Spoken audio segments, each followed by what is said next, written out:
Esta es la presentación. Semiología respiratoria, síndromes clínicos. Semiología respiratoria. Tenemos que tomar mucho en cuenta que la semiología respiratoria es un pilar fundamental. De hecho, creo que es lo más importante en la parte de neumología, porque te puede conducir a realizar un diagnóstico netamente clínico, no usando exámenes complementarios, radiológicos, laboratoriales, no, clínico como tal. Ustedes en el área de medicina general, que es para lo que están estudiando en el nivel de pregrado, tienen que enfocarse en saber reconocer ciertos síndromes pulmonares, síndromes clínicos. Para eso vamos a ir viendo, ya habíamos visto anatomía pulmonar, es importante que reconozcan el pulmón derecho, el izquierdo, lóbulo superior, lóbulo medio, lóbulo inferior, en el izquierdo, el superior, el inferior, y cada uno con su segmento, ¿no? Entonces, ahí tenemos 10 segmentos del pulmón derecho, el 10 segmentos en el lado izquierdo. De igual forma, esto es una vista posterior donde podemos ver la segmentación pulmonar y sus diferentes divisiones con las cisuras mayor, menor en el lado derecho y cisura oblicua en el lado izquierdo. Veamos el examen pulmonar. La persona debe estar sentada, eso es una forma adecuada de realizar un examen pulmonar. Métodos exploratorios utilizados, la auscultación, percusión, inspección y palpación. Es recomendable seguir un método secuencial. ¿Cuál es el método secuencial más apropiado en los pacientes respiratorios? El IPA. IPA, I de inspección, P de palpación, P de percusión y A de auscultación. IPA, ¿no? Con doble P. Entonces ahí tenemos los planos de forma o la forma en la que se examinan de arriba hacia abajo, ¿no? De vértice hacia abajo, que es eh, lo más aconsejable de hacer en una exploración pulmonar. Vamos a ver en la inspección diferentes aspectos, como movimientos respiratorios, la frecuencia, ritmo, profundidad, patrones ventilatorios, amplitud o expansión torácica. Existen tipos de tórax, como el tórax en tonel, donde el diámetro antero-posterior está aumentado, como un tórax enfisematoso, por ejemplo. El tórax en quilla, el esternón protruye hacia adelante, como secuela de raquitismo. El tórax de zapatero, el esternón se hunde en la parte inferior de formación generalmente congénita. El tórax sifoescoliótico, piriforme, la retracción. Entonces, todos estos tipos de tórax los podemos resumir en esta imagen. Un tórax normal, que lo vemos acá en la primera imagen. Un tórax enfisematoso, donde existe atrapamiento de aire. Podemos ver un tórax abombado, un tórax agrandado. Un tórax sifoescoliótico, donde existe alteraciones en la columna vertebral, ya sea de forma lordótica o sifosis o mixta, ¿no? O escoliosis.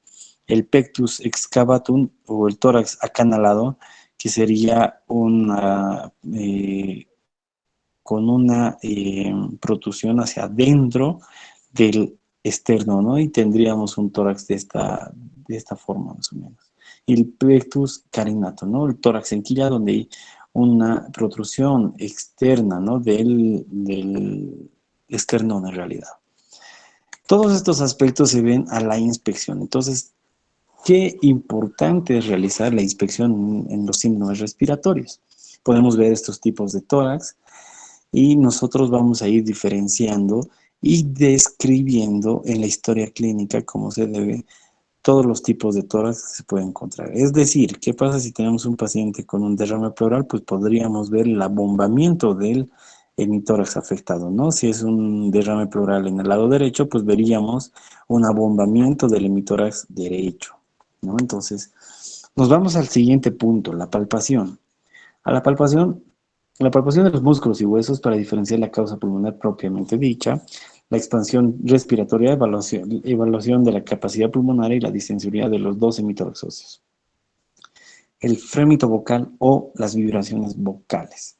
Las vibraciones vocales evalúan los tejidos broncopulmonares y permiten delimitar los límites inferiores. Es decir, ¿qué es lo más importante de la palpación respiratoria? poder evaluar la expansión pulmonar poniendo los pulpejos del dedo en la parte posterior o en la parte anterior del tórax y indicándole al paciente que vaya inspirando, que vaya expirando. Cuando existe una adecuada expansión torácica, pues obviamente los pulpejos se van aumentando, como por ejemplo esta imagen. Esta es la imagen, ¿no? Es la forma correcta de poner los pulpejos de los dedos en ambos hemitórax, en la parte inferior, donde se pide al paciente y pues vamos viendo la desunión de los dedos, de los pulgares, para ver una correcta expansión pulmonar. El otro punto es el frémito vocal o las vibraciones vocales. Se le pide al paciente que diga 33 y nosotros ya sea con el borde cubital, indistintamente de lo que te vayan diciendo diferentes libros de semiología, como dicen otros, borde cubital, o la palma de la mano, ir sintiendo las vibraciones vocales. Entonces, esto puede generar, esto de hecho es muy importante a la hora de realizar una exploración respiratoria porque van a ver que en diferentes patologías las vibraciones vocales se aumentan y en otras disminuyen. El otro punto importante es la percusión. La sonoridad pulmonar en toda su extensión en la pared anterior y posterior en los espacios intercostales. Se utiliza para ver el estado del parénquima pulmonar. La sonoridad va en forma decreciente desde la región subescapular al vértice. Es decir, lo que hay que hacer es ir percutiendo todas las zonas del pulmón. La forma normal o lo que es esperable es un claro pulmonar, porque obviamente el pulmón está lleno de aire, entonces la sonoridad se siente como un claro pulmonar y más allá vamos a ir viendo en diferentes patologías ya otro tipo de sonoridades, como es el mate o el submate. A la auscultación se puede iniciar. Necesitamos un estetoscopio, un fonendoscopio. Es conveniente tener un orden para poder auscultar. Es decir, miren, fíjense la imagen. Lo recomendable es iniciar desde la parte de arriba, desde los ápices hacia la parte de abajo, hacia las bases. Entonces, para poder auscultar tenemos que tomar dos regiones en la parte posterior. La región es decir, entre la escápula y las vértebras o la columna vertebral. Entonces, se va a llamar la región interescápulo vertebral derecho, región interescápulo vertebral izquierdo, región subescapular derecha, región subescapular izquierda. Pero esto estamos medio mal, ¿no? Este es el lado derecho y este es el lado izquierdo. Entonces, ya saben, interescápulo vertebral derecho, subescapular derecho, interescápulo y subescapular izquierdo. La auscultación es muy importante porque nos va a ayudar a delimitar, a poder distinguir diferentes patrones patológicos. Un sonido normal es el que se escucha cuando nosotros decimos murmullo vesicular conservado, es decir, se le pide al paciente que respire, que inspire y que expire. Y el paso de aire desde la boca hasta los alvéolos, todo ese trayecto, se ausculta un ruido respiratorio de forma normal, como es más o menos así. Es más o menos así. Se escucha en todo el trayecto. Cuando tenemos algún patrón patológico, podríamos ocultar diferentes patologías, diferentes patrones, como los estertores. ¿Qué son los estertores? Se originan en el árbol traqueobronquial o en los mismos alvéolos. Otros se originan en la serosa pleural y son llamados frotas pleurales. Entonces, los estertores por lo general se dividen en estertores secos y estertores húmedos. Los estertores secos se subdividen en sibilantes, roncus y estridor. Y en los húmedos en estertores crepitantes, subcrepitantes, de burbuja, de gran burbuja, mediana o pequeña burbuja, como antes los subdividían. Eso vamos a ir viéndolo más adelante. Entonces ya saben, a la auscultación es muy importante, nos va a poder diferenciar los diferentes tipos patológicos a la hora de utilizar un estetoscopio. quiero que presten atención a que los síndromes respiratorios. Síndromes respiratorios eh, engloban de forma más puntual todas las patologías. Necesito que se aprendan estos cuatro síndromes respiratorios. Recuerden, ¿a qué se denomina un síndrome?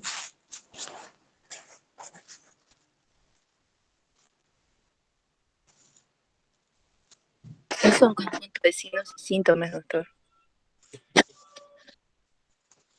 Ya. Entonces, síndrome es conjunto de signos y síntomas. Cuando hablamos de síndromes o diagnósticos sindromáticos, pues hacemos referencia a todo lo que es concierne de las patologías, o sea, todas las patologías que puedan englobar o tener afinidad por los mismos signos y síntomas. Entonces, síndromes respiratorios. El primer síndrome y el más importante es el síndrome de condensación. El síndrome de condensación se caracteriza por cambios en el contenido alveolar, normalmente lleno de aire y cambia por un exudado como neumonía, tuberculosis o tumores. Es decir, el alveolo, esos saquitos alveolares diminutos que se encuentran en el pulmón, tienden a llenarse de líquido, de exudado, de pus o cualquier cosa, ya sea por neumonía, tuberculosis, por cualquier causa, y puede darnos un síndrome de condensación. Entonces, el síndrome de condensación, lo que necesito es que ustedes entren en el razonamiento. El de condensación tiene su IPA, su inspección, palpación, percusión, auscultación.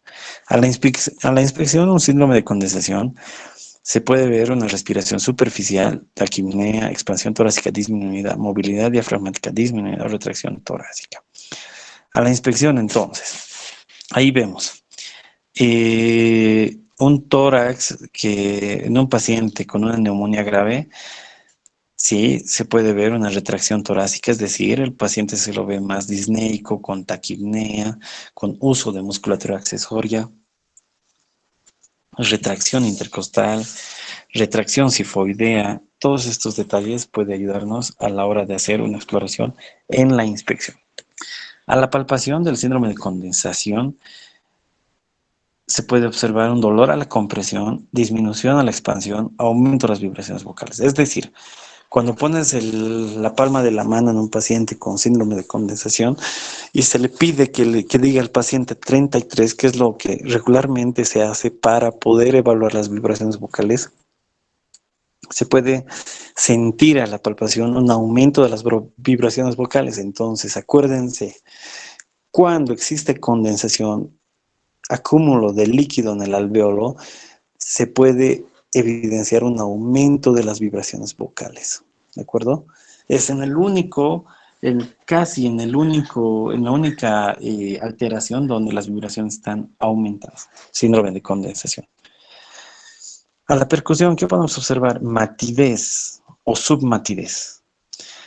Matidez, pues, al evaluar los límites de forma y percusión en la columna vertebral y submatidez. A ver, vamos a ver.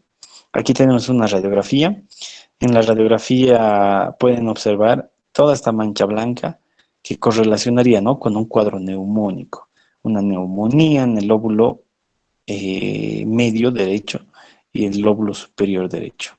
Entonces ahí vemos. En la parte en el pulmón izquierdo se ve bastante limpio y esto correlacionaría con todo el síndrome que les hablé clínicamente. A la inspección veríamos tal vez un tórax retraído, un tórax tal vez normal, cuando la neumonía es no muy grave, pues normal.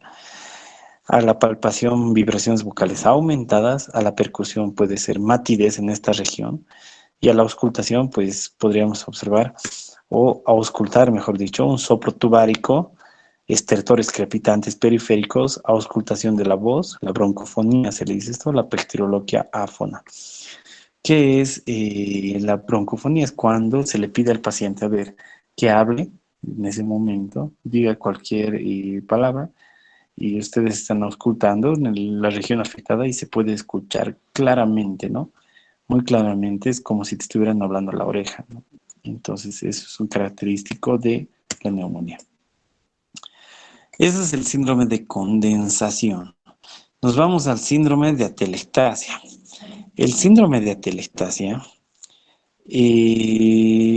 podemos observar una reducción volumétrica. ¿Qué quiere decir atelectasia? En pocas palabras, es colapso alveolar, donde cierta parte, segmento, lóbulo del pulmón está colapsado. No ingresa aire. Ustedes saben que existen muchos mecanismos fisiopatológicos donde podría entrar en colapso pulmonar un pulmón. Entre estos sería la pérdida del surfactante, por ejemplo. El surfactante, recuerden que es un agente tensioactivo que evita que el alveolo se colapse. Esto está secretado por los neumocitos tipo 2 y esto pues va a generar obviamente que no se colapse el pulmón. Pero cuando hay alguna de estas causas obstrucción bronquial, compresión extrínseca, como un tumor, por ejemplo, la pérdida del surfactante o el colapso pulmonar puede desarrollar o puede colaborar a una atelectasia pulmonar. Muy bien. Entonces, estos son los síntomas. El paciente puede estar con tos, puede estar con disnea, puede estar con dolor torácico, expectoración o en algunos casos asintomático, sobre todo cuando la atelectasia es muy pequeña. Muy bien. Entonces, ¿qué es lo que vemos en un síndrome de atelectasia? A la inspección podríamos ver retracción torácica, tiraje, taquipnea, respiración superficial, movilidad torácica disminuida. Esto mucho depende del nivel de atelectasia que tenga el paciente.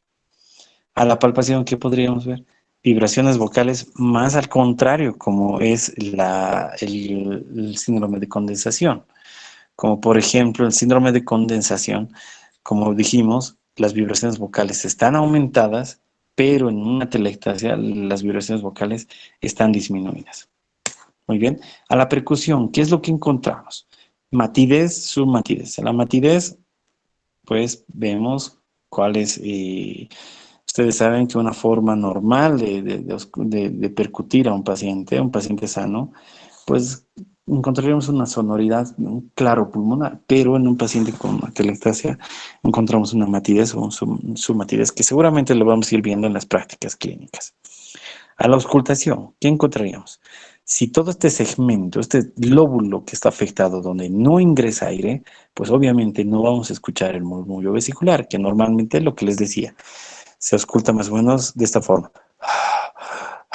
El paso de aire, ¿no? En todo el trayecto respiratorio. Pero cuando hay una atelectasia no se ausculta nada. Entonces se pone murmullo vesicular disminuido o abolido, ya sea por sospecha de un derrame pleural o una atelectasia, pero ya tenemos la sospecha de que este paciente tiene algo en un segmento pulmonar y pues de ahí veremos si pedimos algún estudio complementario.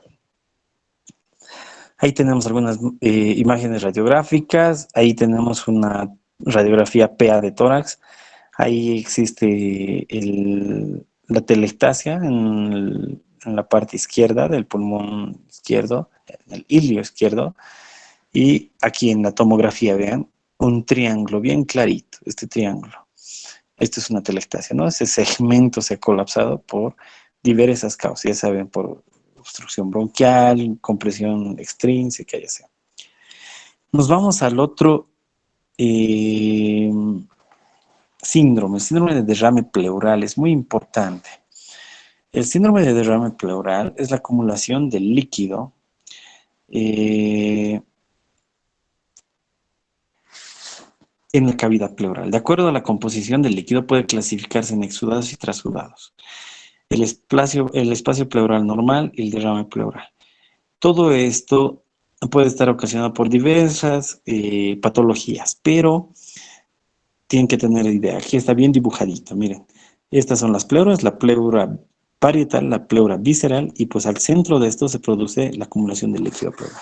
Esto puede generar diferentes síndromes a la hora de auscultar. Es decir, cuando lleguemos al derrame pleural vamos a estudiar ya con más calma los exudados, los trasudados, etcétera, pero quiero que entiendan lo que es el síndrome de derrame pleural a la auscultación, a la palpación, a la percusión y a la auscultación. Síntomas: dolor que aumenta en la respiración inicial, pleuritis. Recuerden que las hojas pleurales están sumamente inervadas y es la única condición donde el paciente puede sentir gran dolor. ¿No? Recuerden que el pulmón como tal, pues no es un órgano que esté muy inervado donde pueda producir dolor, más aún en la pleura sí. Puede producir tos seca persistente, disnea y trepopnea.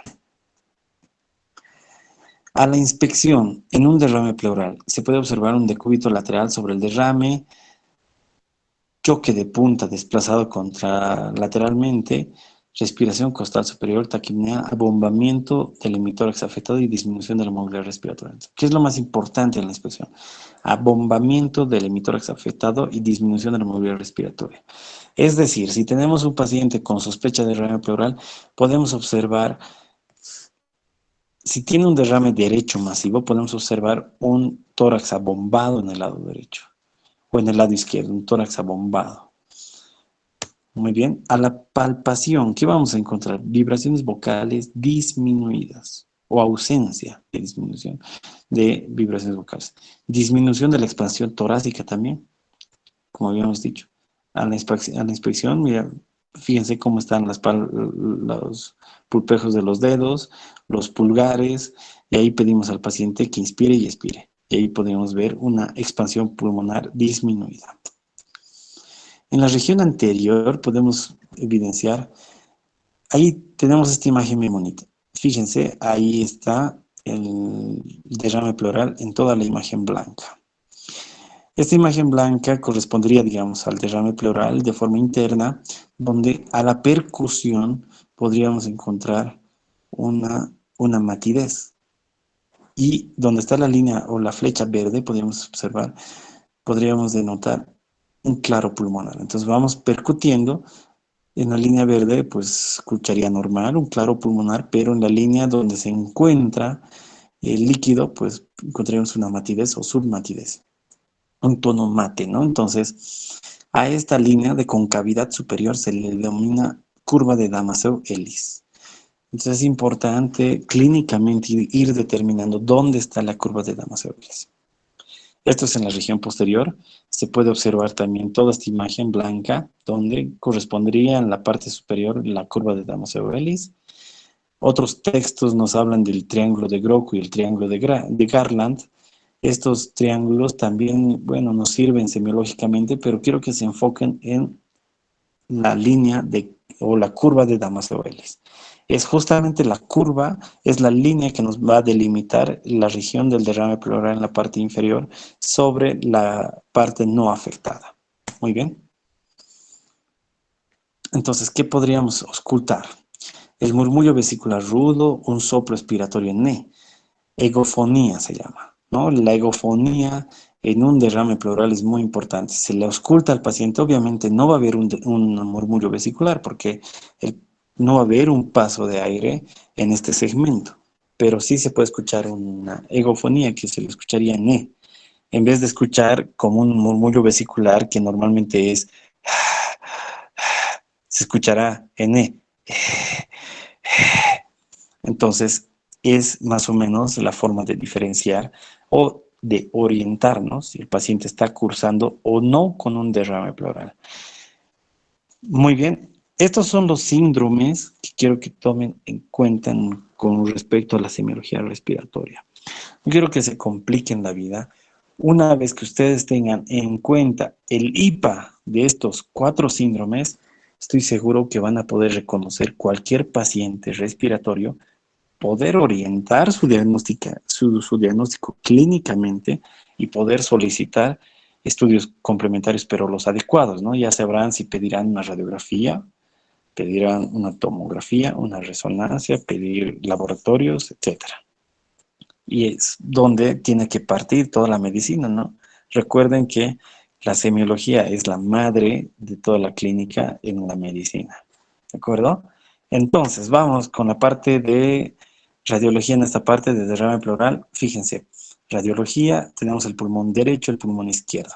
Y aquí claramente se puede observar todo este segmento en la parte de abajo del pulmón izquierdo, y aquí está justamente la línea, ¿no? de Damasio-Ellis.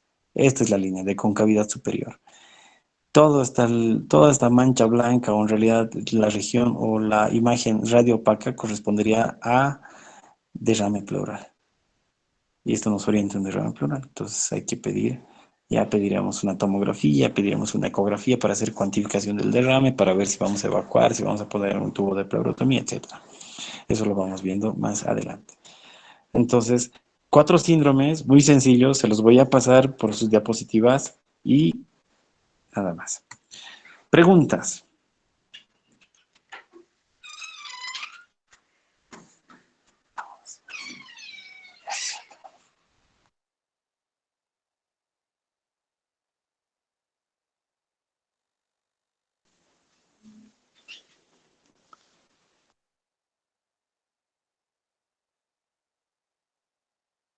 Doctor, buenas noches.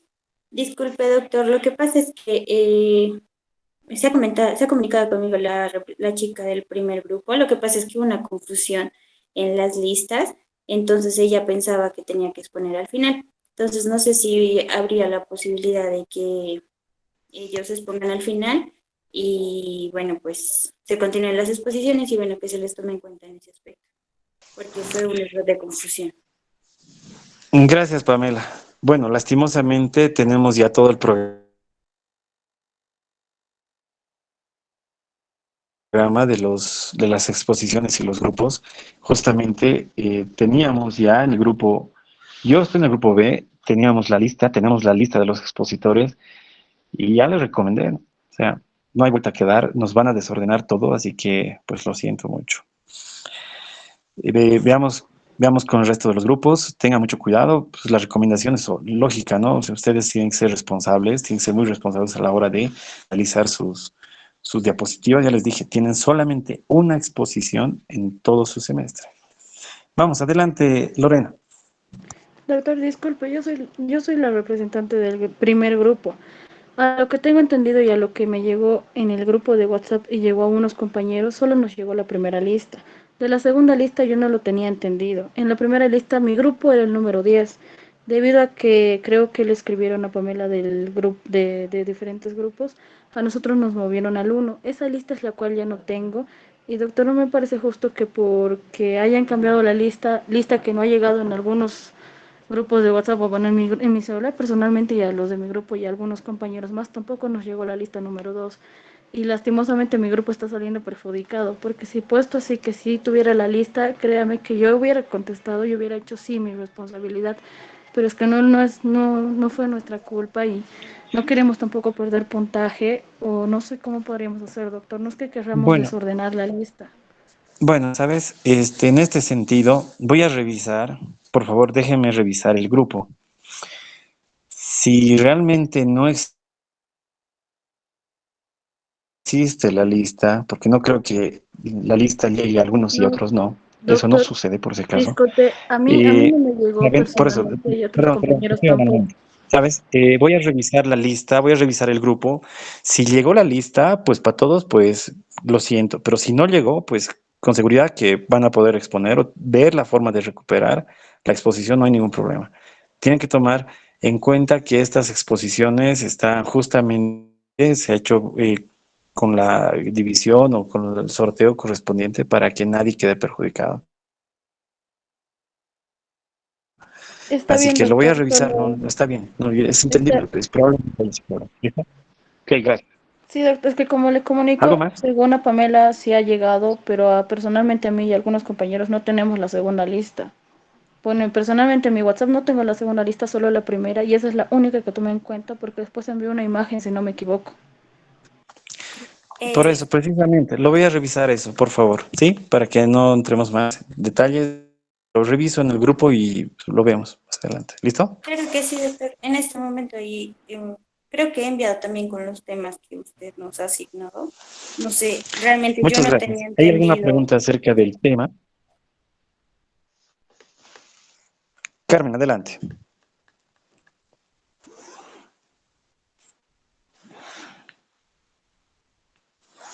Adelante, Carmen, te escuchamos.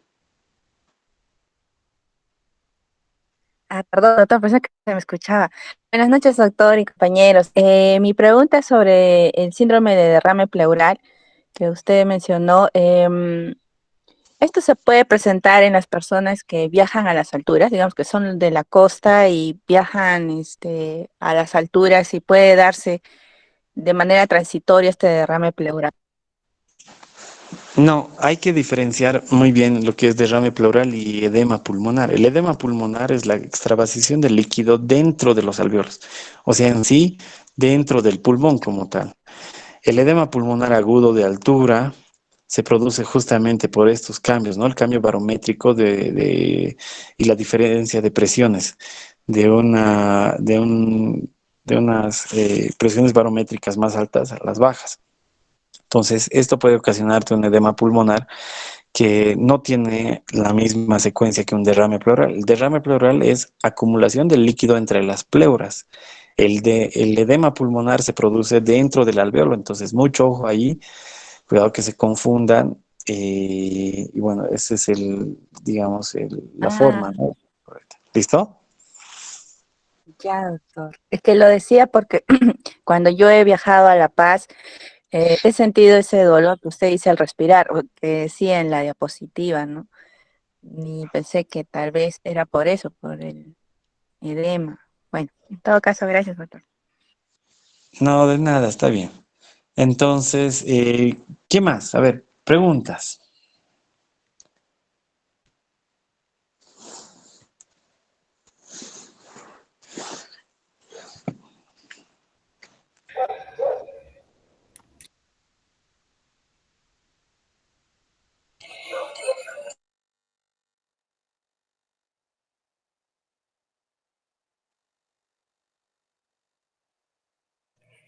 Buenas noches. No sé si usted nos puede preguntar alguna cosa que haya visto para que nosotros lo podamos tomar en cuenta. Perdón, ¿puedes volver a... No se escuchó muy bien, por favor.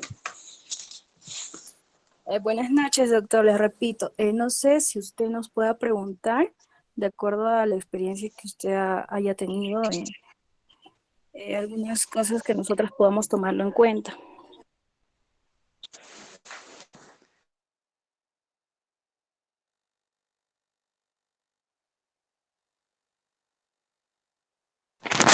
Bueno, a ver, bueno, no sé si no entendí muy bien, pero síndromes respiratorios en la parte de neumología es importante. Ya les he dicho, 4 síndromes que se aprendan es muy útil en la práctica clínica. Entonces, síndrome de condensación completa e incompleta es muy importante. Hay una diferencia en estos síndromes de condensación. Síndrome de condensación completa e incompleta. Vamos a dejar esta tarea para ustedes. ¿Cuál es la diferencia en síndromes de condensación completa e incompleta? Para que hagan unos diagnósticos diferenciales más puntuales, ¿no? Eh, a ver, quisiera que, a ver, les voy a preguntar, de acuerdo a la lista, a ver, a los que tengan que exponer, Lorena, ¿puedes describirme el IPA del síndrome de derrame pleural, por favor?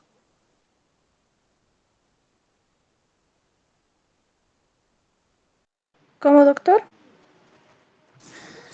¿Cómo era el síndrome de derrame pleural, Lorena? Perdón, ¿nos podrías decir nuevamente? El IPA de derrame pleural. Sí, ay, doctor, si no me equivoco, era hemorragia con, no, el, los laboratorios, doctor, o solo síntomas. El IPA, o sea, síndrome de derrame pleural, el IPA, la inspección, palpación, percusión, auscultación. De, no, doctor, la verdad eso no tengo no lo estudié, doctor. Le voy a mentir. Pero bueno, acabo de decir, de escribirles, ¿no? En la teórica. Sí, doctor, pero disculpe, sí esta es mi responsabilidad debido a que estoy leyendo los mensajes y estoy tratando de solucionar este problema. Bueno, ¿alguien quiere participar? Doctor, si mal no recuerdo, usted dijo que en la inspección podía haber retracción de la caja torácica a la, a la palpación, eso sí no me acuerdo, a la percusión, em, Yo tampoco me acuerdo. La auscultación era como un sonido mate. Así, doctor. Que no tenía el sonido, ¿no? Normal por el acúmulo de líquido que hay en el espacio pleural.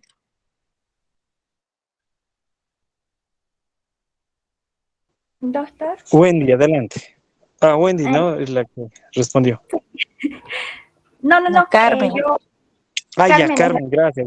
Gracias, Carmen. Adelante, Wendy.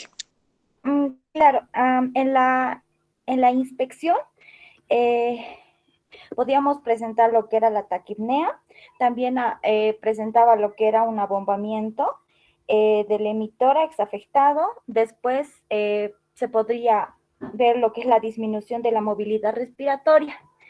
En la palpación mencionó de que había aumento, ¿no?, de las vibraciones vocales en el límite superior del derrame.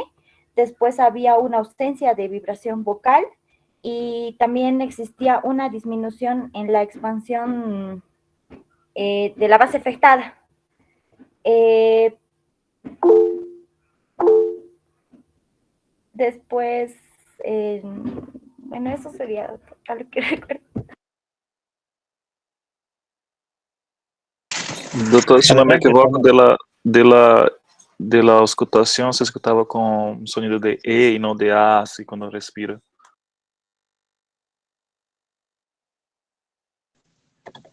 Ya, ¿qué más?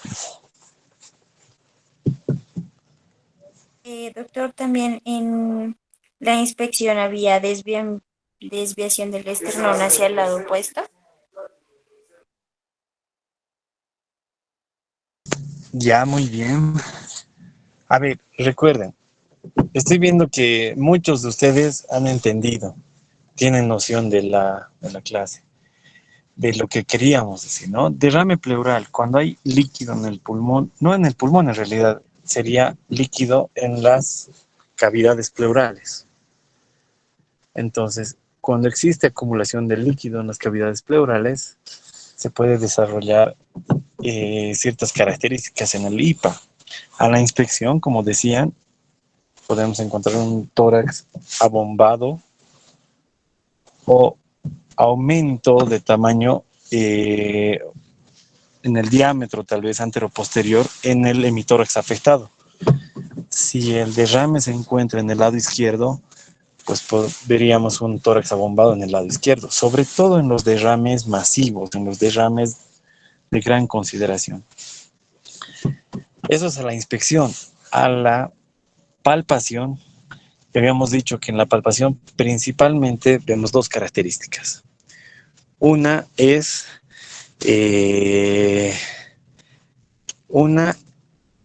la expansión torácica y la otra es las vibraciones vocales. La expansión torácica en los pacientes con un derrame pleural de consideración se puede denotar una disminución de la expansión torácica. Se ponen los pulpejos de los dedos, los pulgares de los dedos en la parte posterior, en la parte anterior del tórax, y se puede ver una disminución de la expansión torácica. Y en la verificación de las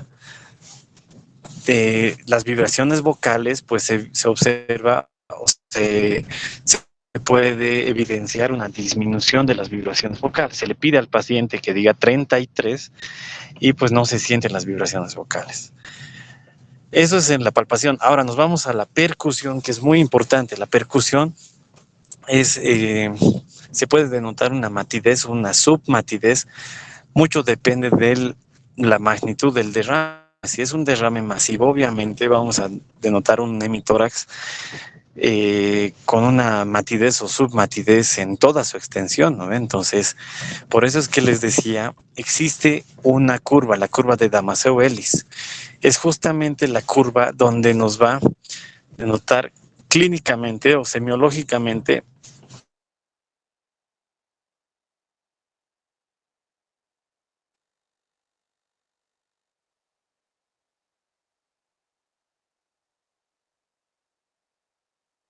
a partir de donde se escucha mate algunas del derrame pleural. En la auscultación habíamos dicho que en un paciente normal se escucha un murmullo vesicular normal. El paso de aire por los bronquios hacia los alveolos se escucha normal. Pero en un derrame pleural, el murmullo vesicular muchas veces está abolido o está disminuido. ¿De acuerdo? Entonces ya tenemos el IPA. Inspección puede estar asimétrico, abombado. Palpación, disminución de las vibraciones vocales. Percusión, matidez o submatidez de acuerdo a la magnitud del derrame. A la auscultación, abolición o disminución del murmullo vesicular, nada más. Ese es el resumen del síndrome de derrame pleural. Ahora, haciendo un nuevo ejercicio, ¿alguien me puede decir cómo es el síndrome de condensación? Que el síndrome de condensación es el que más se puede observar en todas las enfermedades, así que quiero que sepa muy bien, que razone muy bien el síndrome de condensación. A ver, ¿quién quiere participar?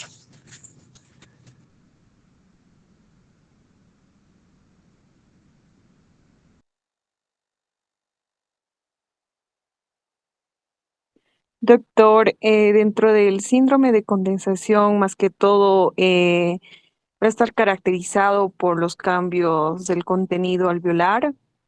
Eh, en la inspección lo que se va a evidenciar es más que todo lo que va a ser la respiración superficial. También lo que se va a observar es la taquipnea, la expansión torácica disminuida y la retracción torácica, doctor.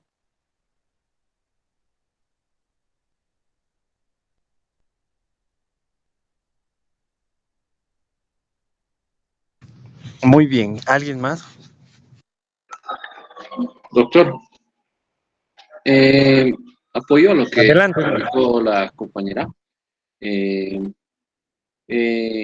Se cambia, digamos, normalmente los alveolos están llenos de aire, ¿no? Pero en este síndrome de condensación hay un exudado.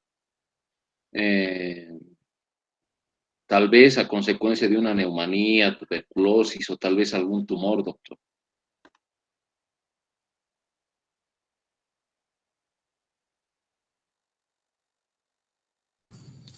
Muy bien, Nelson. Bueno, adelante.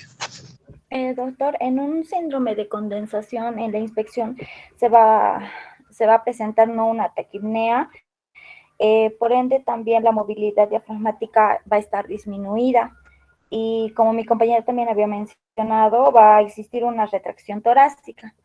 En la palpación, el paciente va a sentir dolor a la compresión y va a presentar también un aumento en lo que son las vibraciones bucales.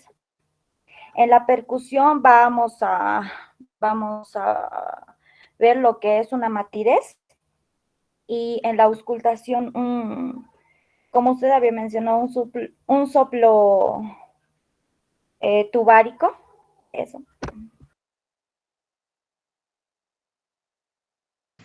Muy bien.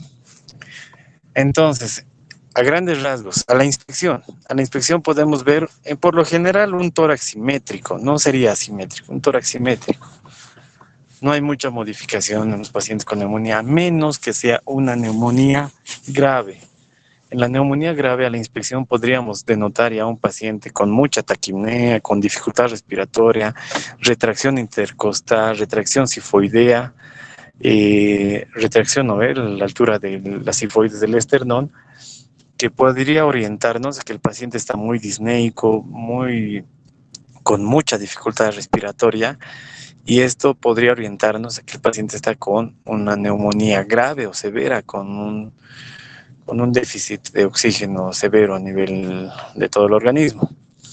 Eso es a la inspección. A la palpación, les había indicado que las vibraciones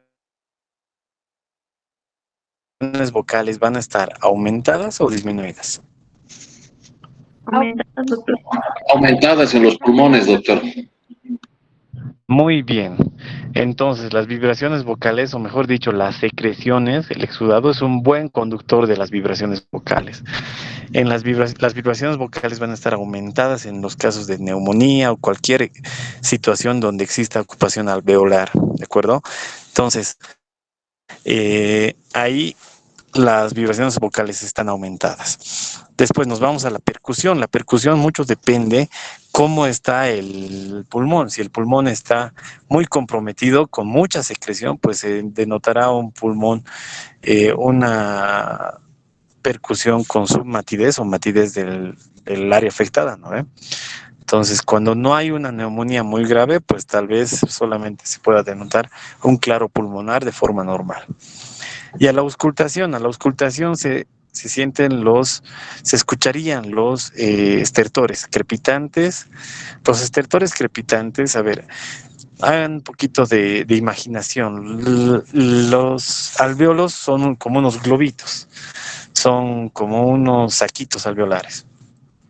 Estos saquitos alveolares, cuando están llenos de exudado, de líquido, ustedes saben que cuando hay a la inspiración y a la expiración, estos saquitos se inflan y se desinflan, pero cuando existe contenido líquido, un exudado ahí adentro, como en la neumonía, estos globitos como si se despegaran, ¿no? Entre sus paredes, porque existe líquido ahí adentro. Entonces se escucharía como un burbujeo. Y como son miles de alvéolos los que se están despegando en la inspección o a la inspiración o a la expiración, se escucharía como un burbujeo abundante, ¿no? Entonces, ese es el estertor crepitante, esa es la lógica. Se escucha como si se estuvieran rompiendo miles de burbujas. Entonces, o también hacen referencia al sonido muy, muy parecido al frotarse un mechón de cabello.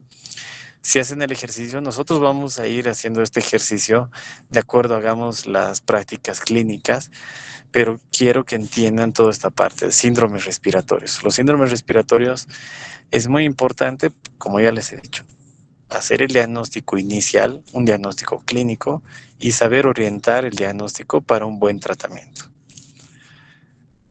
¿Preguntas? Doctor, quería hacerle una consultita. La neumonía es cuando está afectado solo, digamos, a un área del pulmón. Y bronconeumonía es cuando está afectado todo el pulmón. Esito quisiera que me aclare, por favor, doctor. No, es fácil. A ver, la neumonía es infección del parénquima pulmonar.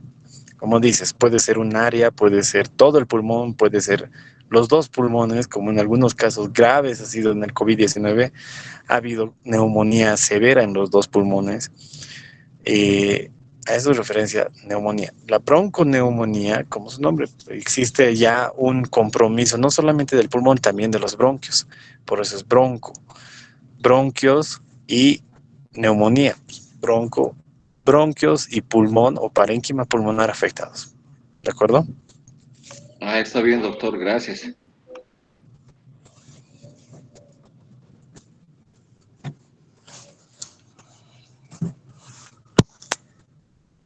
¿Algo más?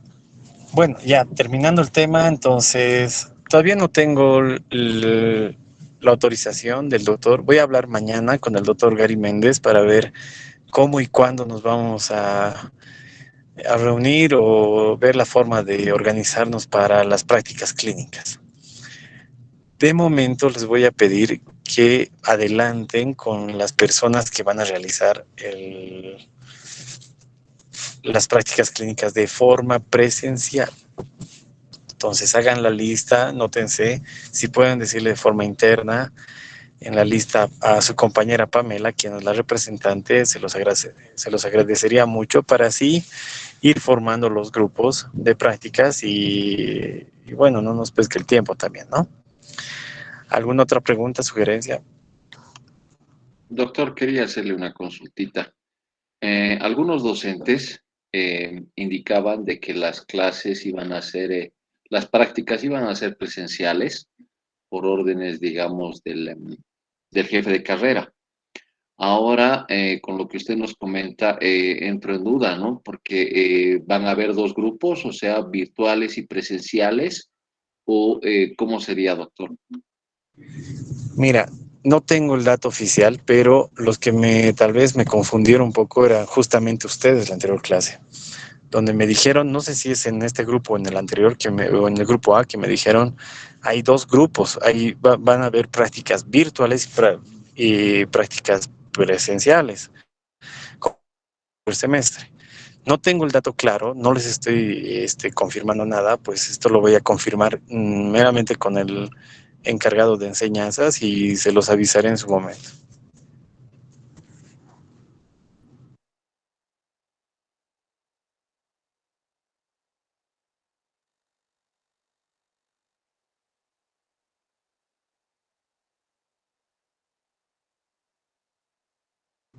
¿Algo más? Creo que las compañeras levantaron la mano, Wendy y Pamela. Creo que quieren Adelante. opinar. Doctor, disculpe, estaba hablando ahí con el micrófono apagado.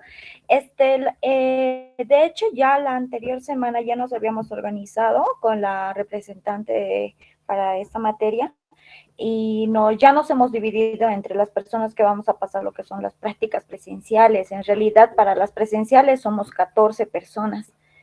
Y bueno, pues hay gran cantidad de lo que son personas que van a lo que es la práctica virtual. Entonces, con respecto a estas 14 personas que vamos a pasar la práctica presencial, más o menos, ¿de cuántas personas tendríamos que dividirnos para poder asistir? Todavía no tengo el dato porque necesito confirmar primero cuándo vamos a iniciar. Necesito también saber el tema de sus teóricas con sus otras materias para que no choquen y no queden perjudicados ustedes. Y en base a eso, pues organizarnos qué días podríamos optar en la semana para hacer las prácticas. Eso les voy a avisar, pero internamente. Está bien, doctor, muchas gracias. Adelante. Perdón, Carlos. Doctor, según lo que me han dicho otros doctores, bueno, sobre todo la doctora de Carri-Gastro, ellos ya están pasando prácticas.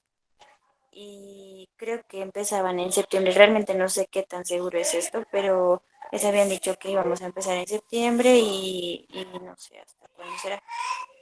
Y obviamente sí nos han hecho hacer dos listas de presenciales y virtuales, pero quería preguntarle, ¿las presenciales de cuántas personas serían? Les reitero, por favor, lo de los grupos recién lo vamos a formar. Necesito que preliminarmente vean quiénes van a ser presenciales. Y les voy a confirmar esto una vez converse con el doctor Gary Méndez.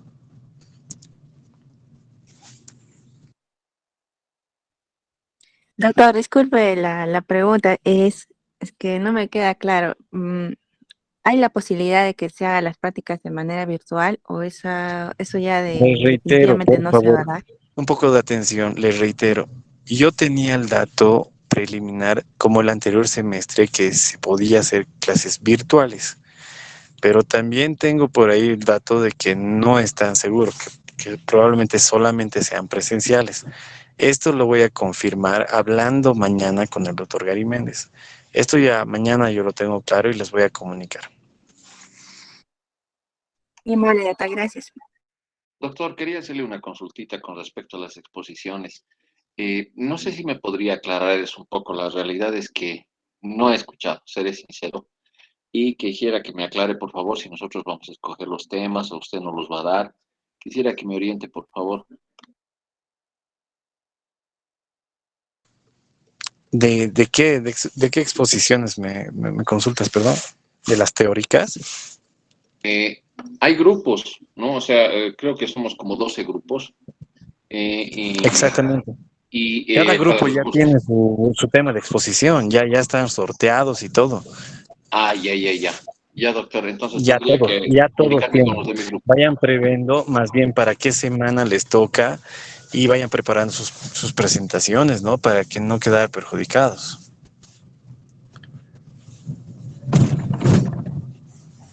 Ya está bien, doctor, gracias. Doctor, una pregunta. Lo que no entiendo es de qué tema empezamos el primer grupo. Lo que dijeron que el primer grupo empieza con semiología del aparato respiratorio y el segundo grupo exámenes complementarios. A ver, les envié el sílabus, ¿verdad? Les envié el sílabus, Sí, doctor. donde están todos los temas. Fíjense, por favor, tómense un poquito la molestia de revisar eso. El primer grupo tenía que comenzar hoy día con semiología, como bien lo decías, y la próxima semana vemos exámenes complementarios. El siguiente grupo de exámenes complementarios ya tiene grupo, así que mucho vaya preparando el grupo que le corresponde. Y así sucesivamente conforme está hecha la lista. Doctor, Doctor, buenas disculpe, noches.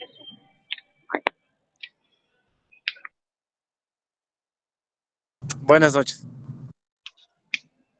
Doctor, disculpe, doctor, mi nombre es Griselda Sánchez, estoy en el grupo 1, que supuestamente han recambiado nuevamente las listas. Doctor, espero nos considere, por favor, porque como le dije en un principio, mi compañera también Lorena habló, no estábamos muy informados porque la primera lista nos llegó y estábamos manteniéndonos en esa lista y en esa lista nosotros éramos el grupo 10.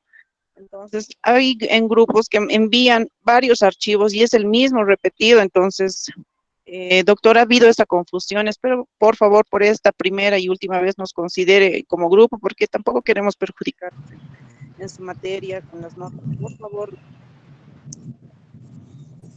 Bueno, les reitero, voy a revisar el grupo de WhatsApp, voy a hablarlo y ver con la representante para que no queden perjudicados.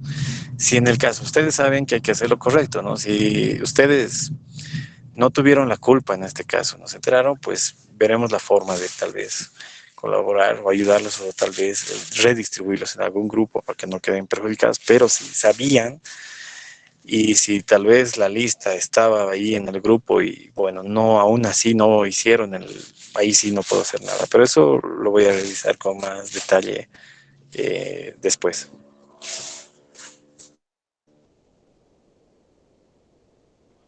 Gracias, doctor. Nuevamente pedirle, por favor, nos considere, porque Adelante. nos reenvían varias veces el mismo archivo. Entonces, tal vez hemos entrado en esa confusión de que el mismo archivo nos están reenviando, porque abrimos el primero y éramos el grupo 10. No sé por qué hubo las modificaciones, doctor.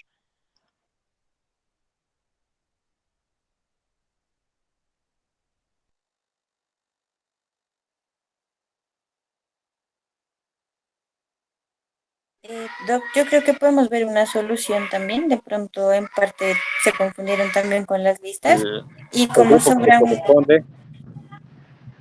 como sobra un grupo, un tema que es cáncer, no sé, realmente ahorita no me acuerdo. Ellas podrían ubicarse en ese grupo, considero yo, porque al final también hay una compañera que es nueva, se llama Lucy, también me ha escrito que quería, bueno, estar en un grupo. Como ellos son tres, bueno, pues la solución yo creo que sería ponerlas en ese grupo. Pamela, ¿por qué cambiaste el grupo el grupo 10 por el grupo 1? ¿Cuál fue la Lo que causa? pasa es que una compañera me escribió que le hacía falta un compañero. Entonces yo lo modifiqué porque como ya serán el único grupo de tres, yo dije, bueno, como son el último grupo de tres, bueno, y si llega alguien, pues lo metemos al final y yo las he pasado al primero. Pero yo pensé que yo había borrado la otra lista y realmente no me fijé que no había borrado esa lista. Por eso digo que de pronto para que sea lo más eh, equitativo sería que ellas expongan el último tema, ya que ese tema no tiene grupo.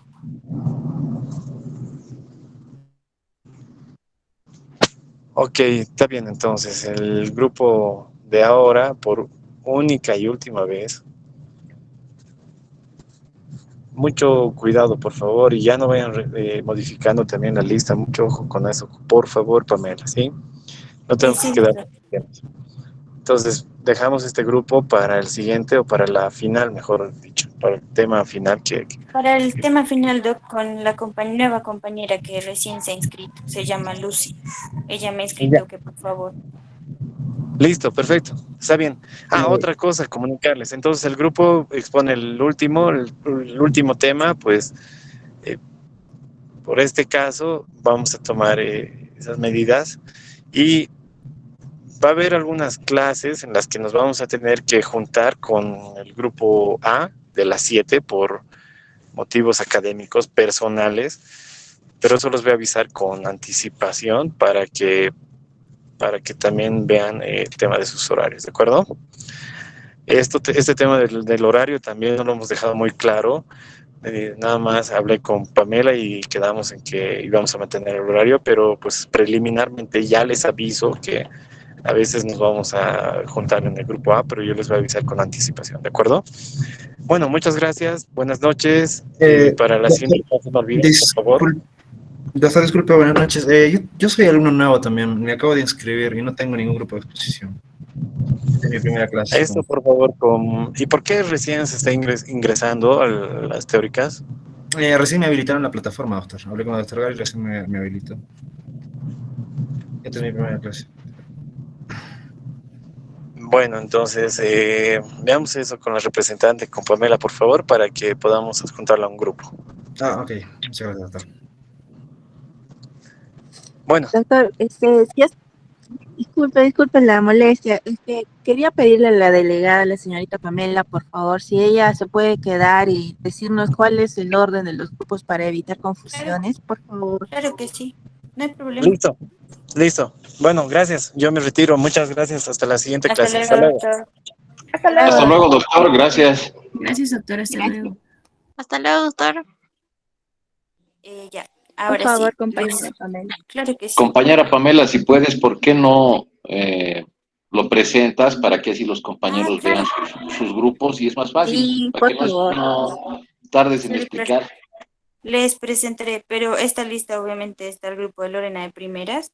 Lorena, en tu grupo está la compañera Lucy, le he pasado tu dato, no sé si te he escrito. Ella es nueva. No sé si algún grupo quiera agregarle a Carlos o le metemos a cualquier grupo, no sé, díganme. Sí, por favor, señor. Hola, disculpa, Pamela. Yo también recién me inscribí y estoy convalidante igual que Carlos. Entonces haremos una cosa. Como el grupo de Lorena va a quedar con 3 personas, veremos qué otro grupo hay de 3 personas o un grupo que sea más de 5 personas. O al de este grupo que es de 12, se puede inscribir otra persona y un grupo va a quedar de 5, porque hay 2 nuevos. ¿Les parece? Sí, no hay problema, compañera Pamela. El detalle es que sepamos el orden y quiénes están en cada grupo. Ya, el grupo, bueno, este va a ser en sí el grupo 1 realmente, porque va a exponer la siguiente clase y va a exponer exámenes complementarios.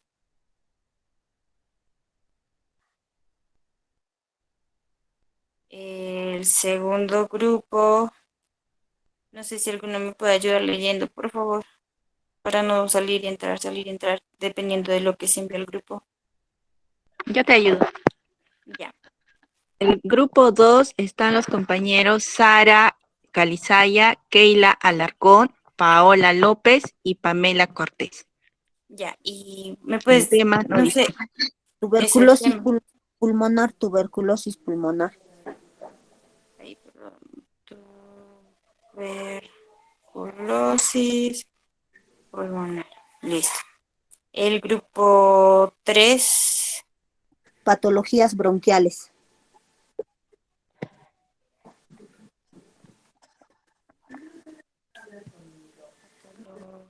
Patologías bronquiales.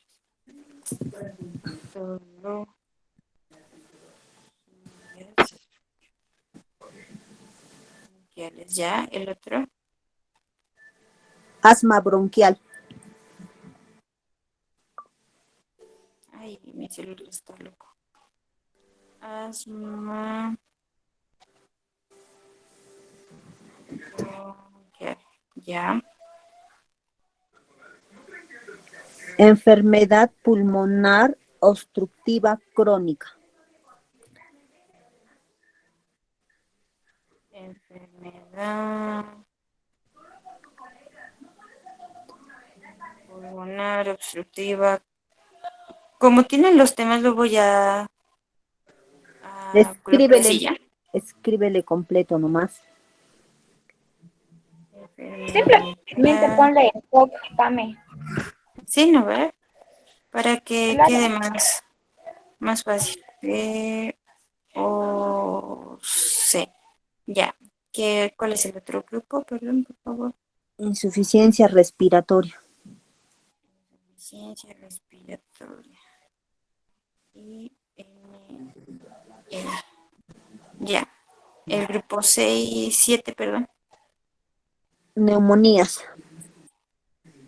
Neumonías. Ya. Patologías pleurales. 8. Patologías pleurales. Ya. El 9. Tromboembolismo pulmonar. No, ya terminó la serie de hablada. Tromboembolismo pulmonar. Ya. ¿Qué más? Urgencias respiratorias.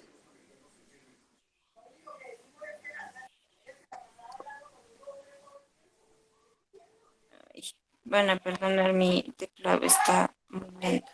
Ya, urgencias Respiratorias. respiratorias. Ya.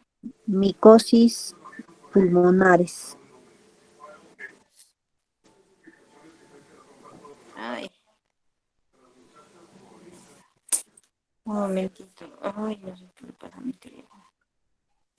Bueno, ahí se entiende. Ya. ¿Qué más? Micosis pulmonares. ¿Ya puesto? Sí. Y cáncer de pulmón, el otro. Micosis.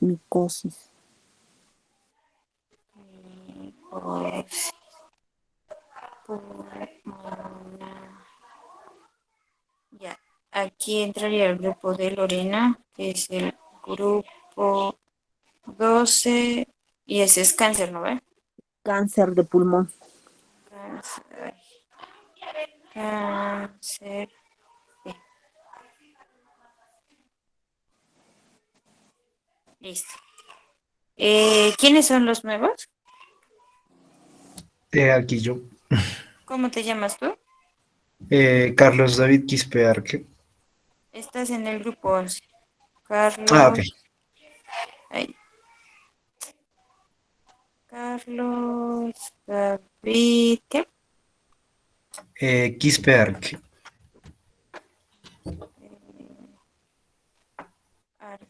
Lucy, ¿estás en clase? ¿Cómo es tu nombre? Hola, Lucy, Virginia,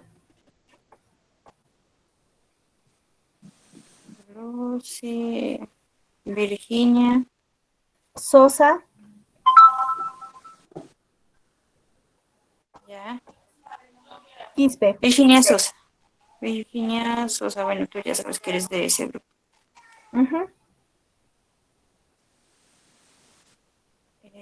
Después, ¿quién más es nuevo? Kesha Chiquillanchu. ¿Quién?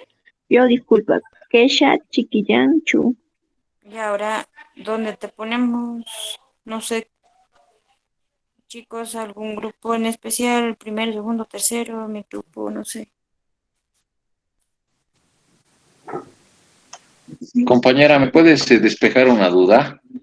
Creo que estamos en el grupo 9 u 8. Y ya, 5, 6, 7, ya, 9. TEP, ¿qué significa el grupo 9? Tromboembol. Embolismo pulmonar. Ajá. Ya. Listo, gracias. Genial. Igual les voy a reenviar toda la lista como tal. Ahora, ¿alguno que quiera aceptar a la compañera en el grupo?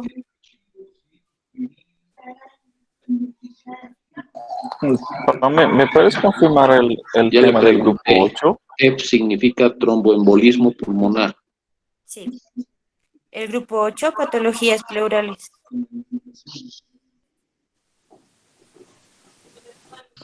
Ahorita igual les voy a Ok. enviar. No sería bueno si tú pusieras los temas al título del están dictamen. en Ese es nuestro tema. Ah, sí. Los temas están en el grupo como tal.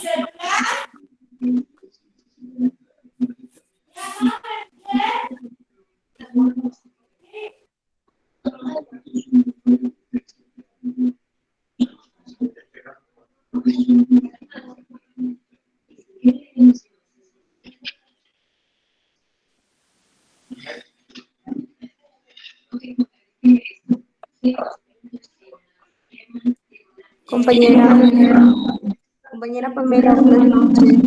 Sí, me acaba de indicar, sí, me acaba de indicar eso, Pamela. De todas maneras está grabada la clase. Ahí está todo lo que está hablando y lo que nos dijo. El tema que nos corresponde. Tromboembolismo pulmonar. Compañera Pamela, ¿está?